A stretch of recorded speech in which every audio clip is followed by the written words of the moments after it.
This is Cirina Catania, host of OWC RADiO. We have tracked down Uwe Martin. This is going to be a real treat. He travels all over the world, and frankly, he and I have been trying to get together for about 2 years now. I finally caught him as he is about to leave Bombay Beach on the Salton Sea. But we have a lot to talk about. So, Uwe, you are an independent visual storyteller, and your images are just stunning. Stunning. I've been following you. You call yourself a slow journalist, and you're also a multimedia producer. So, welcome to OWC RADiO. Let's talk about this wonderful work you have. Hey, thank you for having me. So, tell us where you are right now. Right now, I'm basically on my front porch at my house at the Salton Sea in a community called Bombay Beach. Yeah. You know, a lot of people are talking about the Salton Sea all of a sudden. A few years ago, we never heard about it. So what do you think this resurgence is all about? Well, I think that, the Salton Sea is the largest lake in California, the largest freshwater lake. It's like double the size of Lake Tahoe, and not a lot of people seem to recognize that it's here. Well, and at the same time, by now it's probably one of the largest environmental disasters in the making in the United States. So it is a pretty important site. I think it came in the last few years. It started to come more and more into focus for a few different reasons. One is that it really significantly influences hundreds, thousands of people in the larger region with the possibility of like dust storms, making it a dangerous place where people have like high asthma rates and things like that, and also the ecological catastrophe with the very important stop on the Pacific Flyway, and with the sea now drying up because of water transfers from rural to urban users. The sea is drying up, and so fishes are dying, and the birds don't find food anymore, and so there's a real danger of the Pacific Flyway being heavily impacted by that. That's one reason why it's more like in the media now. And the other is that, especially Bombay Beach right now, has seen a resurgence of some kind because a lot of artists are moving in here and turning this place into an utopian art place, art destination, where we just finished the Bombay Beach Biennale last weekend, which is a biannual gathering. So it's like a wild festival, but also a very interesting art initiative that tries to sustainably change the community. So this is radio, so we can't actually see this. Describe to us what's been going on there for the last couple of weeks. Okay, so basically, in the last couple of weeks, artists from all over the world came into this town, and when you want to think of the background, you have to imagine a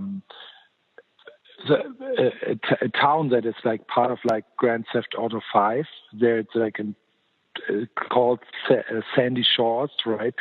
So people have been describing it as post-apocalyptic. You would think it looks like in a Mad Max movie somehow. Well, this is the background in the middle of like the desert. There's like a lot of trailers. There has been a lot of trash, but over the last four years, since this gathering of the Biennale is here, but also the artists are coming here and clean up lots, it has gone from It has improved a lot, so you don't find that much trash anymore. It's slowly turning the community around and the place around. So instead of like a burnt-out trailer, now you have an opera house where the principal dancer of the San Francisco ballet dances, and we have opera singers. And so, like over the last few months, more and more artists slowly came into town and have been working on very interesting art objects, installations, music things, and it all culminated in the last weekend when I would say maybe 3,000 people from all over the place came to visit this town and had a festival of philosophy, music, art. And so what's different there is that suddenly you have like all these people, like this beautiful people from the cities coming in here who dress a little bit like Burning Man type people. And so you have like this contrast between a backdrop of a disadvantaged community and then this hedonist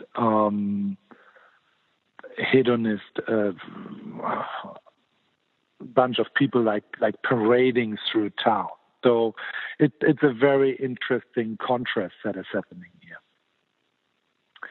And so at the same time you have like fantastic art pieces that are relevant for the region and the unfolding environmental disaster that we have here, and at the same time you have like total absurd things that are by design. Absurdity plays a very big role. It's a tongue-in-cheek event in a way that makes fun of the art world and at the same time tries to draw attention to what's going on the Salton Sea. Can you describe visually some of the art installations? I'd like to be able to see this in my mind. Pick a few of them and tell me what they were and what they looked like and who was involved with them. Right. So, for example, there's an art installation called the Da Vinci Fish. It's by Sean Guerrero and Royce Carlson and a few other artists. And it's an old airplane. I would say something like a Cessna, like a smaller Cessna thing, but yeah, something like that. But it's like I don't know the exact type, but it's like an airplane. And they stripped it, and basically now it has like wings that are looking like a fish bones, and so it's like this sculpture that is maybe 40, 50 feet long, floating in the air and like turning in the wind, and it's like a big steel and copper and metal fish done out of material that was often found here or like collected from like the fish, how do you call it, like the skin of the fish, those the scales things. The scales, yeah, the scales, for example, are made out of old cans, like the bottoms of cans, and so and then there's mosaics on it, and it has big teeth, and also it carries under its wings, under its skeleton wings, it carries 2 bombs, because this area here used to be used for target practice. So that's why it's called Bombay Beach. It's like Bomb A Beach. So it has a lot of references. It's a fantastic piece that rotates in the wind. Even a slight wind will rotate this whole thing around. It's very graceful and very dystopian at the same time. And there's another piece by an artist called I'm bad with names. Scott. Anyway, Scott put Scott Fitzel. Scott Fitzel put glass orbs up in a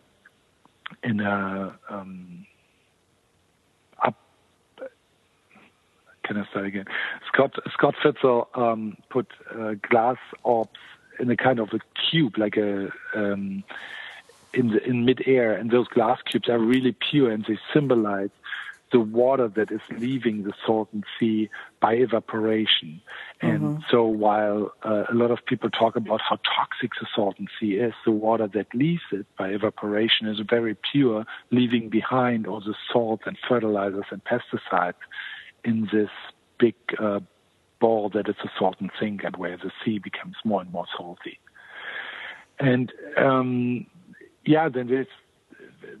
there's lots of Shickley. His name is Schick. He's an artist from Yucca Valley, and Schick created a lighthouse on the beach with a disco ball as the light source. And as the sea is retreating because it's drying up, this lighthouse over time will become more and more absurd, speaking to the disappearance of a place that once has been. And so, and greetings to a lake that was there just like a few years ago and now increasingly detracts. So that are the kind of art pieces that are there, like the Opera House by James Ostra, a British artist which is decorated with flip-flops. The walls are lined with flip-flops, old flip-flops that he found at a beach. I believe it was in Nigeria. And so you have like a lot of these things that speak to the decay that you can find here, but also often to the hopes and dreams and bubbles that have always been part of the region of the Salton Sea. Amazing to put a bunch of creative people in an environment like that. So making a statement about what they would like in the world in the middle of what is really an environmental tragedy, isn't it? How did you come to move there? You have a place there that you actually live at part of the year, because you're from Germany originally, right? Right. Yeah, so my friend Tara Ruspoli, one of the founders of the Biennale here, he always introduces me as Uwe, the guy who's bi-coastal now. And bi-coastal in my way doesn't mean anymore like East Coast, West Coast, but it means Hamburg, Germany, and Bombay Beach, California. And so I came here because I've been documenting water issues in the American West over the last few years.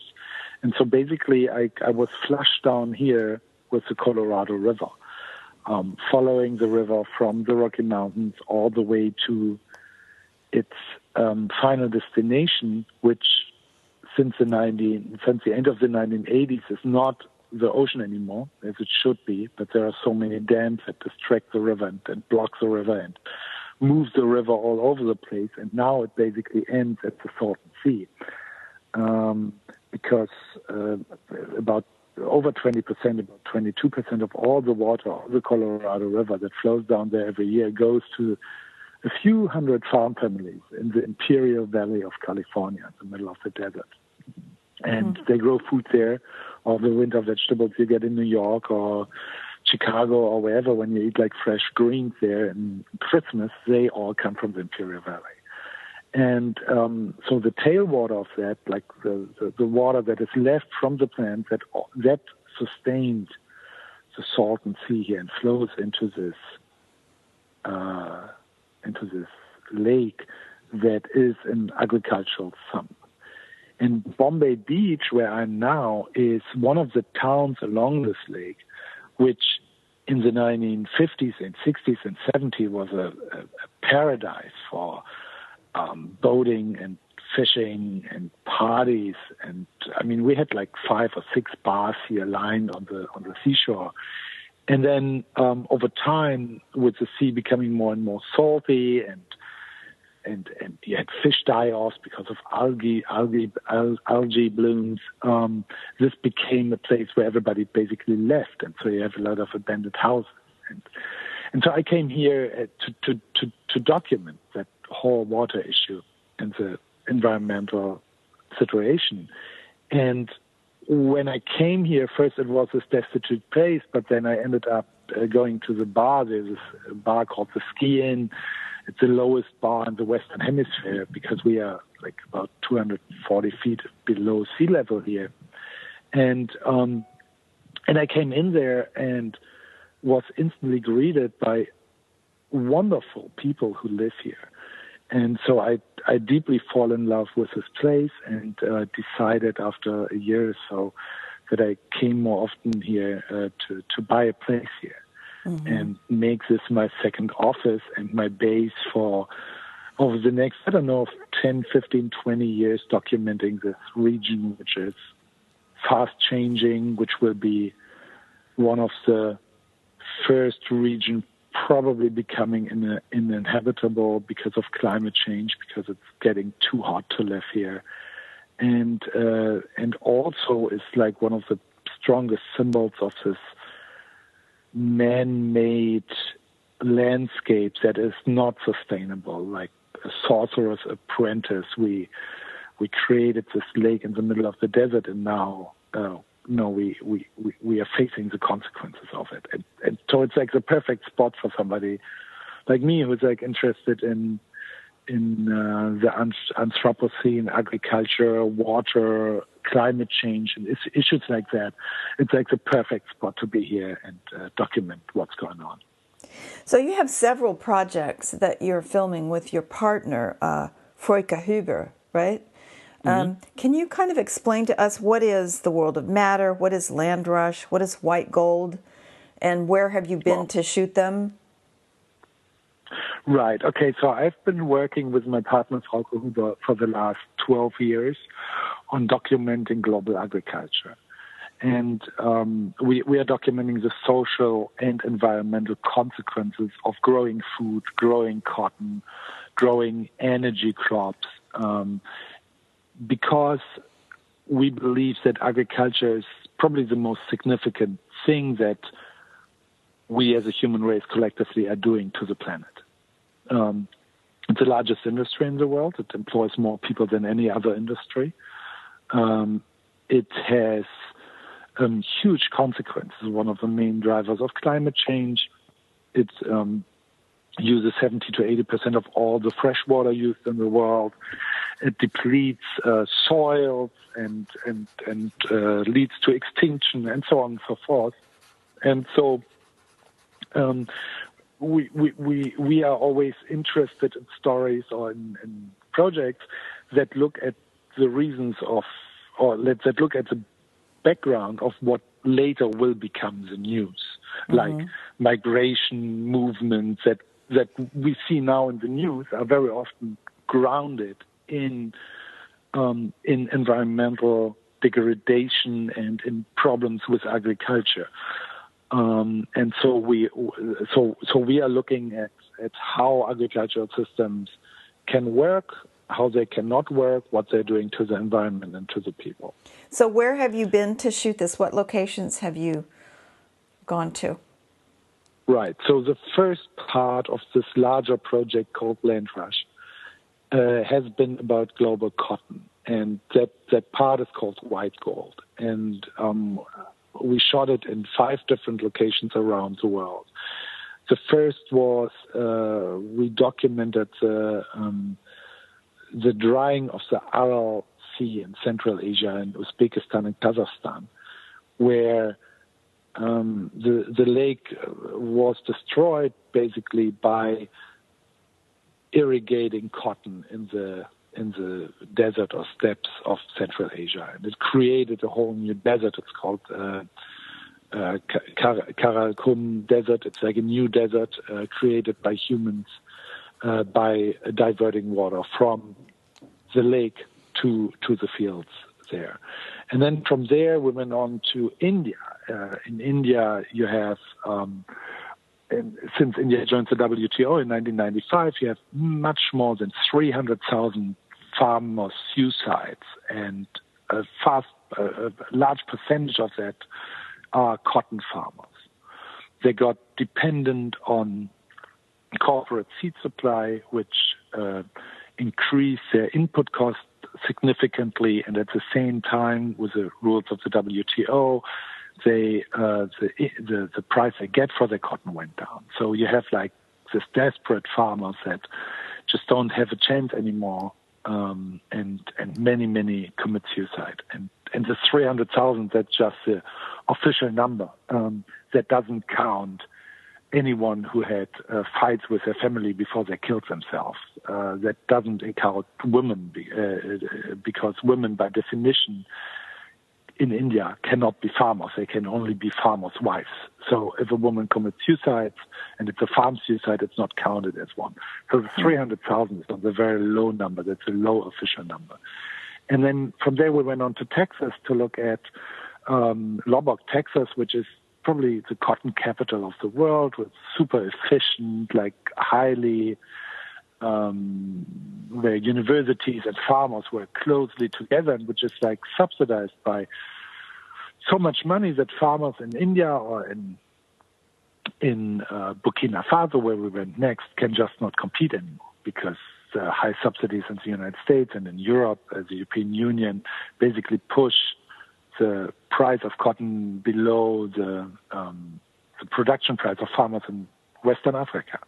And so then we went on to Burkina Faso, stayed there and looked there at organic cotton, organic fair trade cotton, and also in a country that was the first one that brought in genetically modified cotton with big dreams that were all shattered within a few years. And basically Burkina Faso stopped this experiment with growing GMO cotton and went back from it. And we stayed there in a organic farming village for like 2 months, living with the people. And then from there we went on to Brazil, which basically is like some of the largest farms in the world are there, and it completely transforms an area that the size of like 3 times the size of Germany within the last a few decades. It was transformed from a really diverse ecosystem into basically a big factory farm. And so that was the first project that went basically from 2006 till 2012. And then in 2011, we started the second part of that land rush project that looks more in food production and land issues.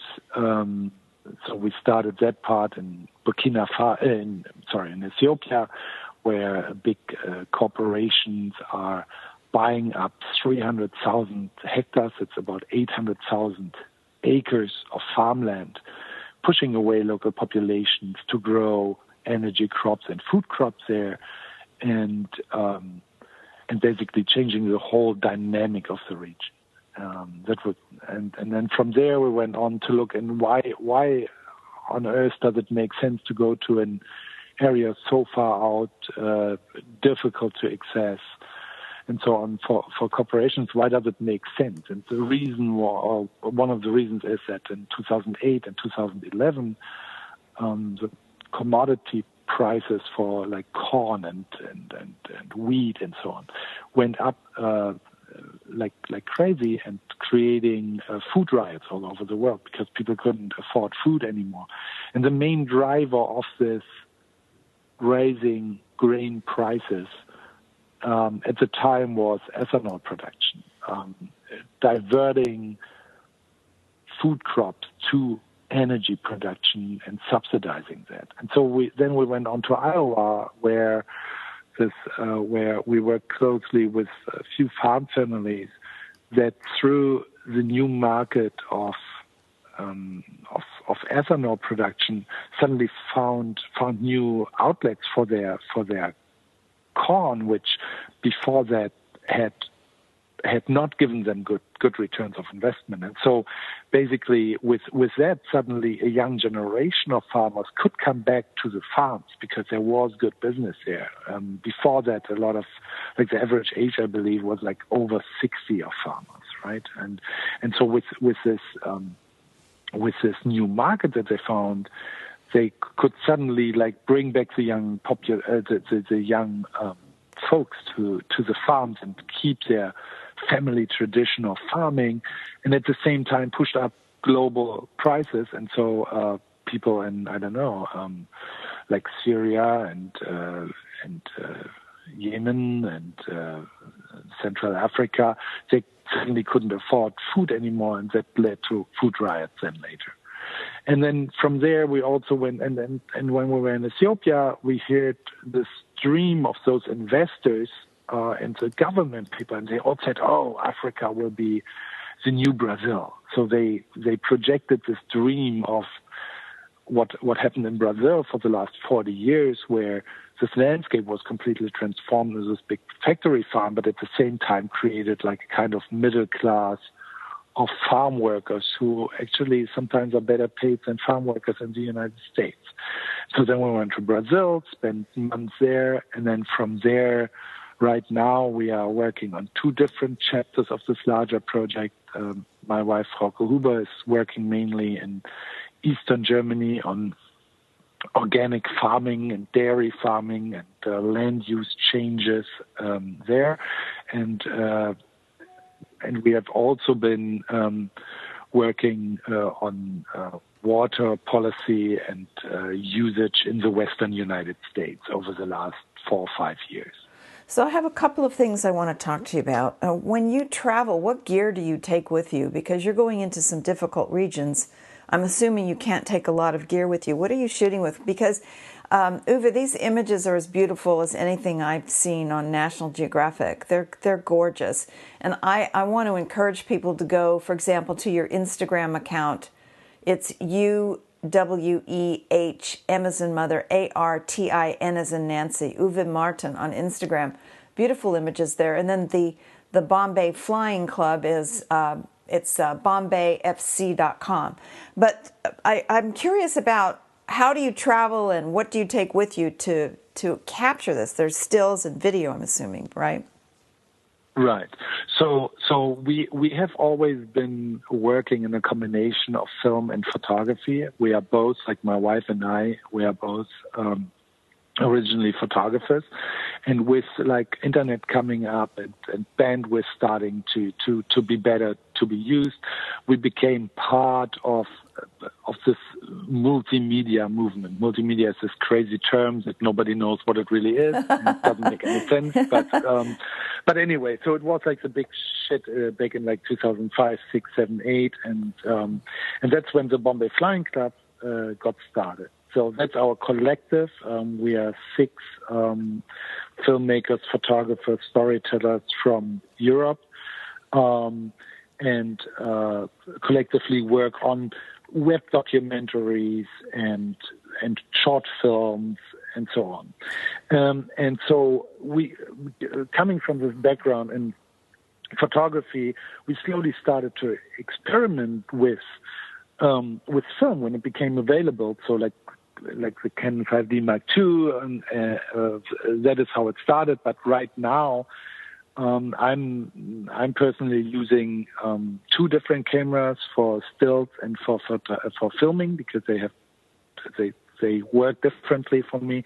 So I use a Leica M camera, like Leica M10, for photography, which has some of the most beautiful lenses that are around in the world, and which is a very small camera.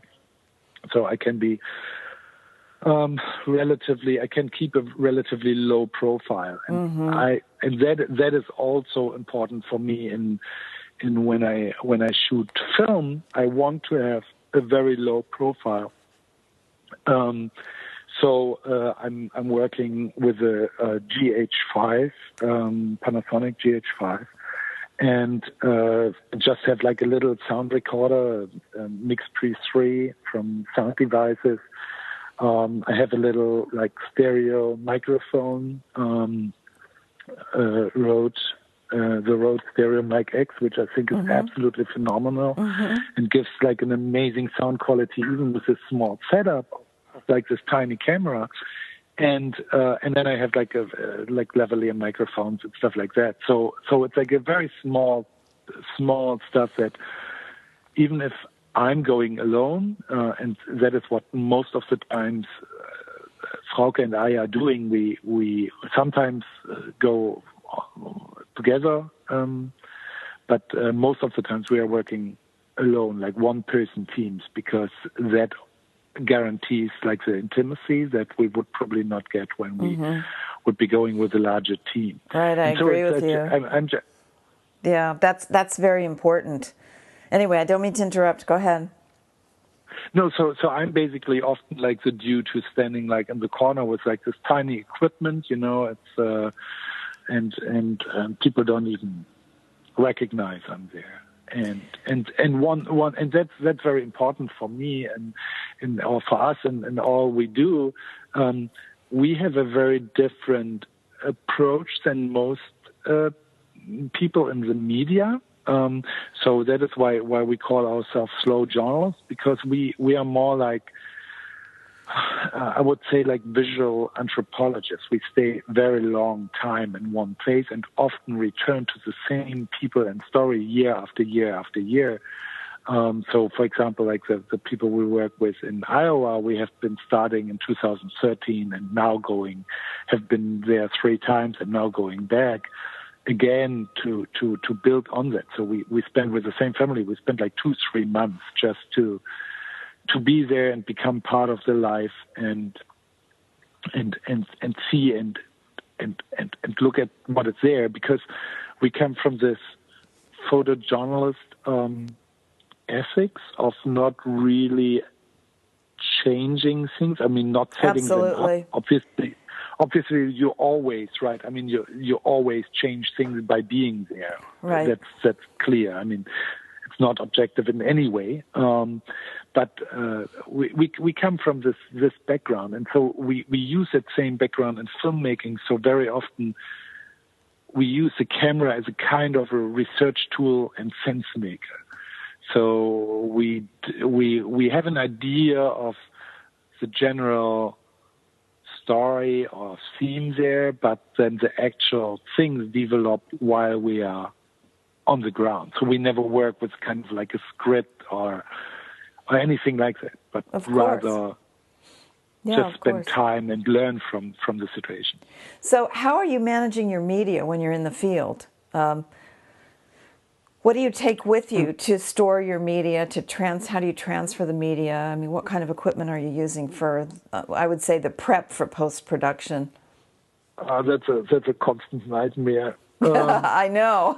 I go through it myself. That's why I'm asking you.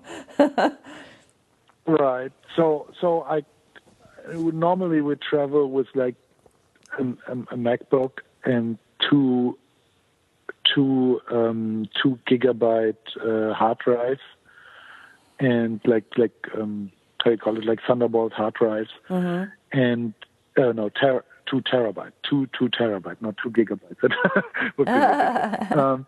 And because I mean now we're shooting like 4K 10-bit things, so it's basically like even like 2 terabyte or 4 terabyte is just nothing anymore. So we bought after the GH4 that was still okay with the 2 terabyte. Now we bought the new camera. So now the GH5 now it's our hard drives are not enough anymore, and it's difficult to get small hard drives that are larger. So basically the storage capacity can't keep up with the wonderful equipment we have. And you can't upload the media. Everybody says, well, why don't you put it in the cloud? That's not so easy when you're in the middle of Nigeria or some strange, you don't even have electricity half the time. I know I have to charge with solar when I'm out in the field a lot of times, and there's just no way to upload. There's no internet in many of these places, right? But even if there is, I mean, I'm now in California, but try uploading 2 terabyte of data. Yeah, it's crazy. I mean, absolutely, that's ridiculous. I mean, it's not even feasible for my office in Germany. Yeah. Right. I mean, it's not feasible to upload everything into cloud. I think it's a cool idea, and maybe with 5G we will get there. But right now, I think it's just like an illusion. It's frustrating. It's very frustrating for me because people are constantly saying, well, why don't you just put it in the cloud? And they don't understand it's just not possible yet, unless you have a T1 line, which we don't. So how are you distributing this? You're doing some beautiful stories on Instagram. How are you getting this out into the world so people can see this wonderful work? Right. So what we always trying to do is basically build a bridge between many different usages. And it starts normally with doing a story for a print magazine, like the Spiegel or Geo magazine in Germany or newspapers.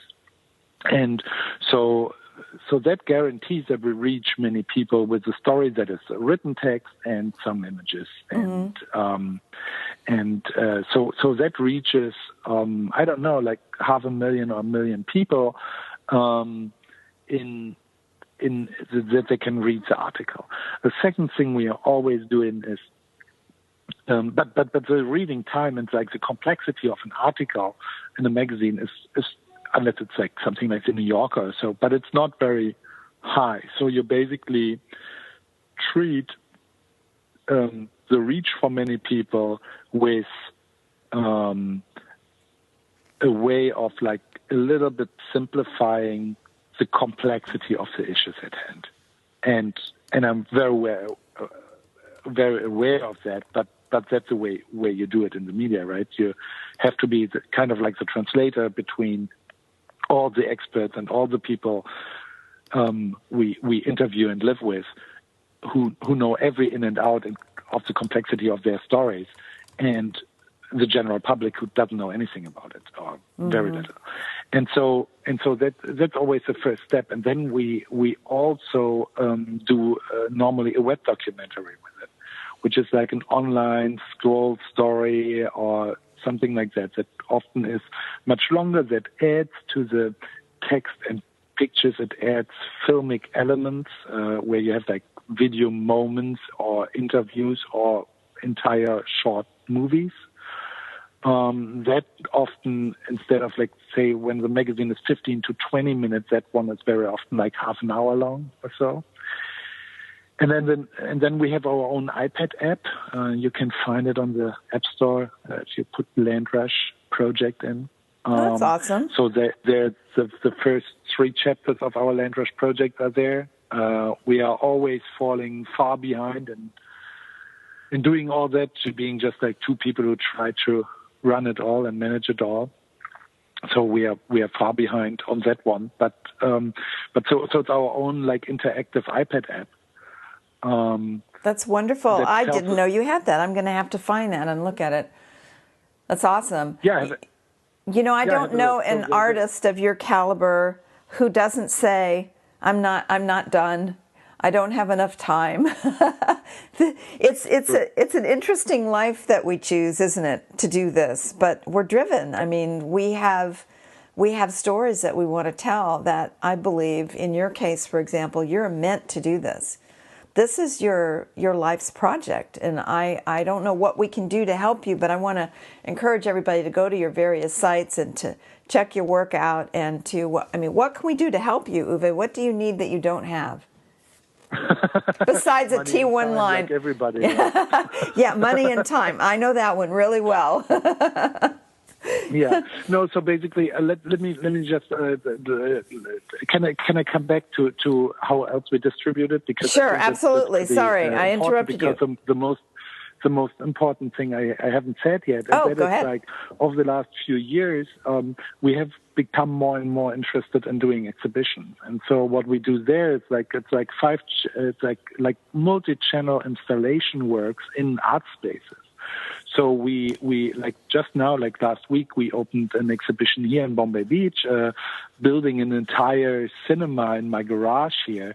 That has 2 full-screen cinema screens and a few monitors, at a total of 5 channels, and so instead of having like a classical documentary linear movie, what we are doing here is we work with kind of like a fragmented narration that the audience builds themselves by looking at all the different edited short films and interviews and scenes, and basically learning through the many channels that are simultaneously going on, getting a sense of how it is all connected, how the fishermen in the delta of the Colorado that don't have water anymore are connected to the rancher in the Rocky Mountains and to the casinos in Las Vegas. And in a normal documentary, you have to take people by the hand and guide them through. And in the way we are doing it, it's more driven by the audience itself, who makes those connections through a spatial experience. Mm-hmm. And that is something that then when we have like the magazine for like 15 minutes and the web documentary that takes 30 minutes to see, this experiences take somewhere between 2 hours and 2 or 3 days if you want to see the whole project. And so that is where we go very, very deep, and it's the most challenging and most exciting form that we work with at the moment. So tell us again where these exhibits are. Well, they have been shown partly as a World of Matter project in places like Minneapolis and New York and Dortmund, Germany, and many other locations in big galleries or museums. But now we are showing them also in my own cinema that I'm creating at the Salton Sea here in Bombay Beach.